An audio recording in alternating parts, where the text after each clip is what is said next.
Una feliz tarde para todos desde el departamento de La Guajira. Carlos Bucategui, el Miura, la voz del Caribe, para el programa Siempre Venezuela, Venezuela Siempre. Ante todo, un cordial saludo a mi buen amigo Alan Peralta, al equipo de producción y a toda la audiencia que día a día nos sigue. Y por supuesto, si quieren volver a ver, leer, estar pendientes, sin censura, sin mordaza, ingrese a la www.siemprevenezuelaweb.com. Estados mafiosos, singularidades de hechos, realidades que están viniendo desde el Caribe hacia los Estados Unidos, Venezuela, Nicaragua, Cuba y por supuesto Colombia. Pero también de esos puntos están trastocando diversas actividades dentro de lo que son los factores políticos. La izquierda avanza, la izquierda se retrocede, pero también son realidades de lo que está pasando. El mundo va cambiando, pero muchos de ellos son las quejas de lo que está haciendo o la extrema derecha, la ultraderecha o la ultraizquierda. Son dos puntos o dos combates que a diario se están trastocando entre puntos críticos de las doctrinas. No saben qué realizar, no saben qué mover, pero sí están lanzando unos petardos muy pequeños que al final siempre tendrán que estallar a grandes dimensiones. Son muchos los temores, los miedos y por supuesto la incertidumbre de lo que está sucediendo actualmente en Latinoamérica. Desde los Estados Unidos hay varios congresos y por supuesto diferentes estados de emoción, porque no hay otra manera de decirlo, donde las colonias tanto venezolanas, colonias cubanas o colonias que ya están radicadas desde hace muchos años en el país norteño buscan abrir los compases para diferentes criterios de cada uno de los partidos o doctrinas de derecha o doctrinas de izquierda. Pero las realidades son otras, son los puntos de vista de que cada país tiene un punto de encuentro entre variantes que pudiesen hablarse de la democracia o una ultrademocracia o factores de riesgo dentro de los factores políticos del continente americano. Por eso muchos de los temas que están variantes desde hace más de 6 meses y a punto de caramelo en las últimas 3 semanas en diferentes partes del mundo, esto es un tema que ha venido suscitando desde hace tiempo, los estados mafiosos. Observemos en este video la realidad de lo que es un planteamiento de cada uno, de las colonias cubanas, por supuesto, y a la vez trastoca a diferentes países de Latinoamérica y hoy están llegando, por supuesto, al África, a Europa y a los puntos estratégicos que están buscando nuevas singularidades dentro del tema sociopolítico. Aquí yo quisiera sugerirles que tengamos la mente abierta. Ustedes pueden ponerle el nombre que quieran. Si Estado mafioso no les parece apropiado, pueden buscar otro que quizás resulte menos controversial.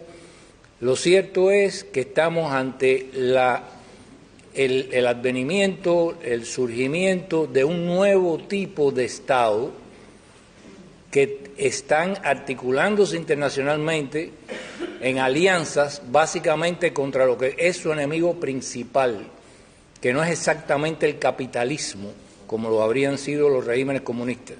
Son las sociedades abiertas, liberales, con Estado de Derecho, que interrumpen sus actividades con el comercio ilícito, con las actividades ilícitas, y ese es el enemigo principal. Esa es la razón por la cual uno de estos iluminados del socialismo del siglo XXI llega al poder en alguna parte, lo primero que expulsa no es a la oficina de la estación CIA, es a la DEA, porque esa sí es para ellos un obstáculo, es un problema.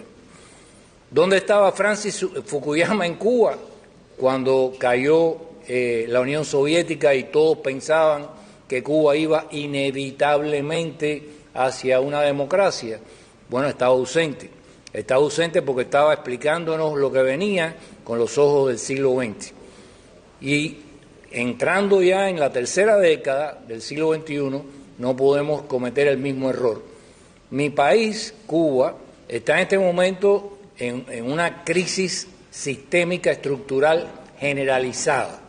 O sea, lo que todo el mundo vio como una gigantesca crisis que iba a acabar con el Estado comunista en los años 90, era una crisis financiera, era una crisis económica porque había desaparecido la fuente principal de crédito y subsidio de la economía cubana.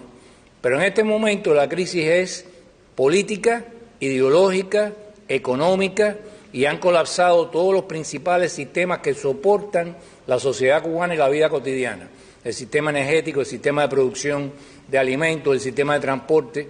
Y hay un fenómeno también con los servicios icónicos de la sociedad cubana socialista, que eran la salud y la educación.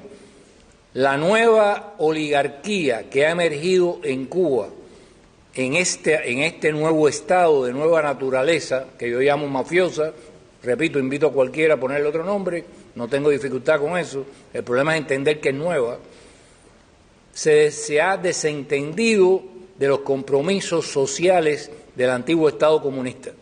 A ellos no les importa el desarrollo nacional, a ellos no les importa mantener un servicio público de salud decente, a ellos no les importa mantener un sistema de educación decente, a ellos solamente les importa incrementar sus ganancias en la empresa que domina el 60% de la economía cubana y que es controlado por esa oligarquía opaca. Esa empresa no es cubana, se llama Gaesa, dicen que es militar y en realidad está registrada en Panamá como empresa panameña. Sus accionistas no son visibles, aunque tenemos más o menos un organigrama de quiénes son. Y no puede ser auditada, oigan bien, el 60% de las operaciones económicas y financieras en Cuba, controlado por esas empresas, no pueden ser auditados ni por el Buró Político, ni por la Asamblea del Poder Popular, ni por la Contraloría de la República, ni por el Consejo de Estado, ni por el Consejo de Ministros. ¿Qué quiere decir esto? Que hay un cambio esencial en la economía política del país. El poder ya no está donde estaba, el poder está en manos de una clase oligárquica, cleptocrática, opaca, que no invierte en desarrollo nacional, sino en ampliar sus negocios. Y sus negocios están conectados con todos los elementos ilustres a los cuales ellos se referían antes. Cuando, por ejemplo, Gaesa, en el año peor de la pandemia, invierte más de 4.000 millones de dólares en hoteles de lujo, teniendo más de la mitad de la capacidad habitacional de los hoteles en Cuba vacía, en un momento en que no hay turismo por la pandemia. Y en el país, el gobierno, que virtualmente lo que administra allá, lo que le han dejado son unos rastrojos económicos de industrias ineptas, obsoletas, que no generan nada, invierte 56 millones de dólares en salud pública en medio de la pandemia. Y la gente muere por falta de balones de oxígeno, por falta de ambulancia. ¿Cuál es la inversión en desarrollo nacional que trae esta empresa panameña controlada por militares y civiles cubanos que no se sabe quiénes son, pero sabemos dónde está radicada? Esto es otro país, señores. Esto no tiene nada que ver con el Estado comunista, con las fantasías de la izquierda aquí liberal, no tiene nada que ver con las fantasías de los radicales latinoamericanos. Estamos ante un nuevo tipo de Estado.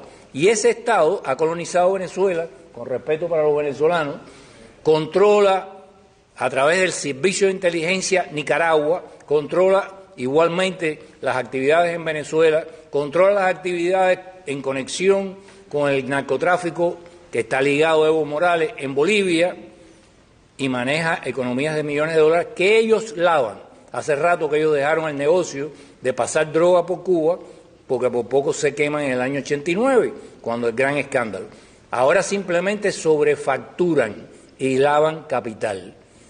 ¿Cómo fue la construcción del puerto de Mariel? Eran 950 millones de dólares lo que facturaron, cuando habían tenido un contrato con una empresa en Dubái que le hacía la construcción por 350. ¿A dónde fue a parar la diferencia? A Odebrecht. ¿Y cómo manejaron ese dinero? Una parte para ti y una parte para mí. Ok, entonces eso es lo que le quiero dejar. Ustedes razonen sobre eso. Fuerte, una realidad, una verdad, no es una quimera. Son puntos que están tratándose a través del mundo, con críticas, autocríticas y por supuesto con los valores fundamentales de cada uno. Hoy día se atacan las iglesias, hoy día atacan a los fundamentalistas, pero todos buscan un control. Pero ese control no ha sido nunca visto de una manera que pudiese ser la verdadera realidad política o social o humanista que queda en los continentes. Pero de todos modos el continente americano o Latinoamérica es muy difícil porque son puntos centrales donde están buscando las cuotas de poder de cada país. A pesar de todo el riesgo que han tomado, muchos de ellos pueden tratar singularmente de formar un mundo o un núcleo diferente a cada uno de ellos. A su análisis muy personal, para que ustedes indiquen a su modo pensativo, mental, lo que acaban de ver y escuchar. Bueno, nos estamos despidiendo ya hasta ahora. Carlos Ucategui, el Miura, la voz del Caribe, para el programa Siempre Venezuela, Venezuela siempre. Mil bendiciones para todos.